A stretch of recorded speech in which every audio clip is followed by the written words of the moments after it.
टोहाना में सुबह सुबह अतिक्रमण पर चला बुलडोजर। फतेहाबाद जिले के टोहाना में प्रशासन ने मंगलवार सुबह अतिक्रमण हटाओ अभियान चलाते हुए लघु सचिवालय परिसर की ग्रीन बेल्ट से अवैध कब्जे हटाए। एसडीएम आकाश शर्मा के नेतृत्व में हुई इस कार्रवाई में ग्रीन बेल्ट पर बने अवैध चैम्बरों को बुलडोजर से ध्वस्त कर दिया गया। प्रशासन ने पहले 7 दिन और फिर 1 दिन पूर्व नोटिस जारी कर लोगों को स्वयं सामान हटाने का अवसर दिया था। अधिकांश लोगों ने सामान हटा लिया, जबकि शेष अतिक्रमण प्रशासन ने हटवाया। अधिकारियों ने बताया कि खाली कराई गई भूमि पर अब पौधारोपण कर ग्रीन बेल्ट को विकसित किया जाएगा।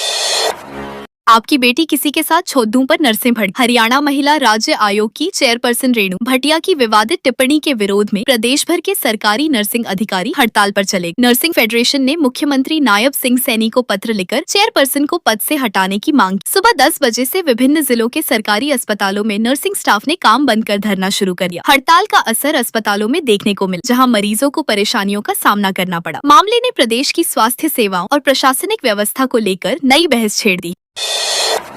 ऑस्ट्रेलियाई क्रिकेटर की गेंद पर सीएम सैनी ने जरा छक्का। हरियाणा के मुख्यमंत्री नायब सिंह सैनी और पूर्व ऑस्ट्रेलियाई क्रिकेटर माइकल क्लार्क के बीच चंडीगढ़ में एक दोस्ताना क्रिकेट मुकाबला खेला गया। इस दौरान माइकल क्लार्क ने मुख्यमंत्री को एक ओवर गेंदबाजी, जिसमें सीएम सैनी ने उनकी स्पिन गेंदों पर 2 शानदार छक्के जड़। मुख्यमंत्री की बल्लेबाजी देखकर क्लार्क ने मजाकिया अंदाज में कहा कि अब शायद उन्हें गेंदबाजी बंद कर देनी चाहिए। इसके बाद दोनों के बीच हरियाणा में क्रिकेट के विकास को लेकर चर्चा भी हुई। क्लार्क ने मुख्यमंत्री को अपने हस्ताक्षर वाला बैट भी भेंट किया।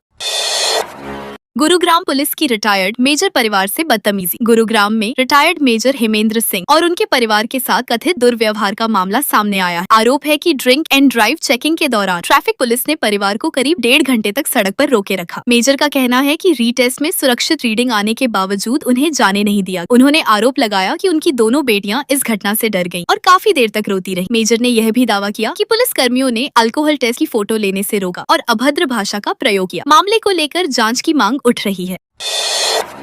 करनाल में पीडब्ल्यूडी मैकेनिकल वर्कर यूनियन का आंदोलन। करनाल के घरौंडा स्थित जन स्वास्थ्य कार्यालय में Haryana government PWD mechanical worker union की बैठक आयोजित की। बैठक में कर्मचारियों की मांगों और सरकार की नीतियों के विरोध में आंदोलन की रणनीति तैयार की। यूनियन ने निर्णय लिया कि 15 और 16 जून को जिले के सभी कार्यकारी अभियंताओं के कार्यालयों के बाहर प्रदर्शन और नारेबाजी की जाएगी। कर्मचारियों की समस्याओं को लेकर ज्ञापन भी सौंपे जाए। यूनियन नेताओं ने अधिक से अधिक कर्मचारियों से आंदोलन में भाग लेने की अपील और इसे कर्मचारियों के अधिकारों की लड़ाई बताया। रोहतक पुलिस ने एक और आरोपी किया गिरफ्तार। रोहतक जिले की कलानौर पुलिस ने युवक के अपहरण और मारपीट के मामले में एक और आरोपी को गिरफ्तार कर लिया। यह मामला जिंदरान मोड़ के पास हुई घटना से जुड़ा है, जहां पिस्तौल के बल पर मोनू नामक युवक का अपहरण कर उसके साथ मारपीट की गई। पुलिस के अनुसार 16 मई को दर्ज शिकायत के आधार पर जाँच शुरू की गयी। जाँच में सामने आया कि आरोपी ने अपने साथियों के साथ मिलकर वारदात को अंजाम दिया। गिरफ्तार आरोपी को अदालत में पेश किया गया है और पुलिस मामले की गहराई से जाँच कर रही है।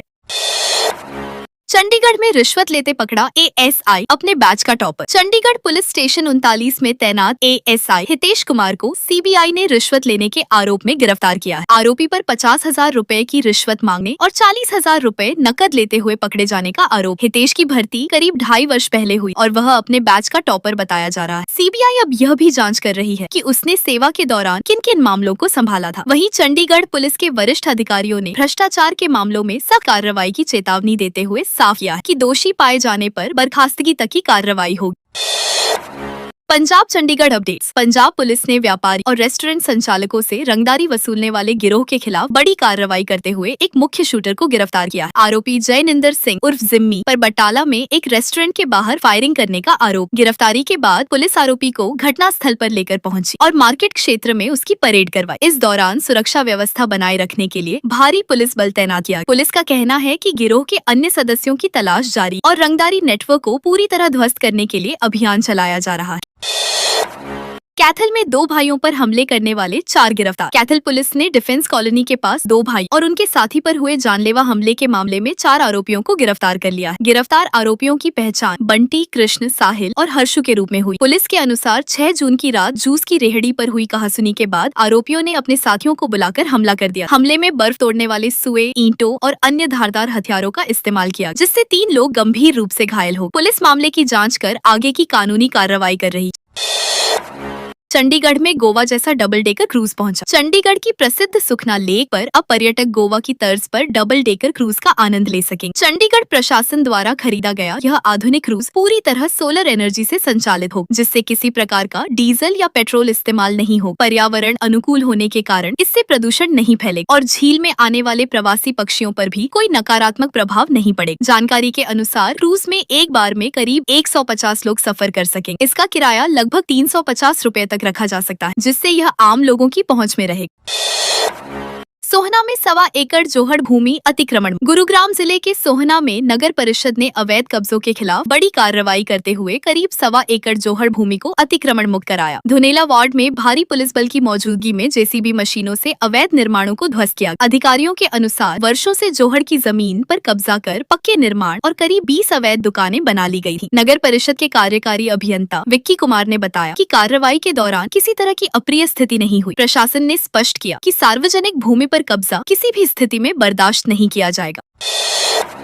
चंडीगढ़ में चलती सीएनजी कार में लगी आग। चंडीगढ़ के मौली जागरण क्षेत्र में एक चलती सीएनजी कार में अचानक आग लगने से अफरा तफरी मच गई। यह घटना पेट्रोल पंप के ठीक सामने हुई, जिससे बड़ा हादसा होने की आशंका पैदा हो। कार से धुआं निकलते ही चालक ने तुरंत वाहन रोक दिया और सभी सवार सुरक्षित बाहर निकल आए। कुछ ही मिनटों में आग ने पूरी कार को अपनी चपेट में ले लिया। स्थानीय लोगों और कर्मचारियों ने तत्परता दिखाते हुए कार को पेट्रोल पंप से दूर धकेला। समय रहते उठाए गए कदमों के कारण कोई जनहानि नहीं हुई। हालांकि कार पूरी तरह जलकर क्षतिग्रस्त हो गई। गुरुग्राम में कार चोर गिरोह का भंडाफोड़, 3 गिरफ्तार। गुरुग्राम पुलिस ने कार चोरी करने वाले एक सक्रिय गिरोह का पर्दाफाश करते हुए 3 आरोपियों को गिरफ्तार किया है। आरोपियों के कब्जे से चोरी की एक car, electronic device, drill machine और टूल किट बरामद की गई। पूछताछ में 5 चोरी की वारदातों का खुलासा हुआ है। पुलिस के अनुसार 22 मई को सेक्टर 38 स्थित एक पीजी से कार चोरी होने की शिकायत दर्ज हुई। जाँच के दौरान अपराध शाखा ने राजीव चौक के पास से तीनों आरोपियों को दबोच लिया। गिरफ्तार आरोपी राजस्थान के डी और अलवर जिलों के निवासी बताए गए। फरीदाबाद के ब्लाइंड मर्डर केस में दोस्त गिरफ्तार। फरीदाबाद पुलिस ने एक किशोर की हत्या की गुत्थी सुलझाते हुए उसके दोस्त को गिरफ्तार किया। पुलिस जांच में सामने आया कि मात्र 500 रुपए के विवाद में आरोपी ने 15 वर्षीय आकाश की हत्या कर दी। आरोपी रोहित उर्फ फटेला ने किशोर की छाती और पेट पर सुआ से कई वार की और मौके से फरार हो गया। दोनों की करीब 1.5 साल पुरानी दोस्ती। पुलिस के अनुसार आरोपी लंबे समय से अपने 500 रुपए वापस मांग रहा। पैसे न मिलने और विवाद बढ़ने के बाद उसने वारदात को अंजाम। आरोपी को अदालत में पेश कर रिमांड की मांग की जाएगी। पलवल में 5 नशा तस्कर गिरफ्तार। पलवल पुलिस ने नशा तस्करों के खिलाफ विशेष अभियान चलाते हुए 3 अलग अलग मामलों में 5 लोगों को गिरफ्तार किया। आरोपियों के कब्जे से स्मैक और गांजा बरामद किया गया। गिरफ्तार लोगों में नशा बेचने वाले, खरीदार और मुख्य तस्कर शामिल है। सीआईए होटल की टीम ने न्यू एक्सटेंशन कॉलोनी में छापेमारी कर लोकेश और निशांत जांगड़ा उर्फ निशु को रंगे हाथों पकड़ा। उनके पास से 10.37 ग्राम स्मैक बरामद हुई। पुलिस का कहना है कि जिले में नशे के कारोबार पर सख्ती से कार्रवाई जारी रहेगी और इसमें शामिल किसी भी व्यक्ति को बख्शा नहीं जाए।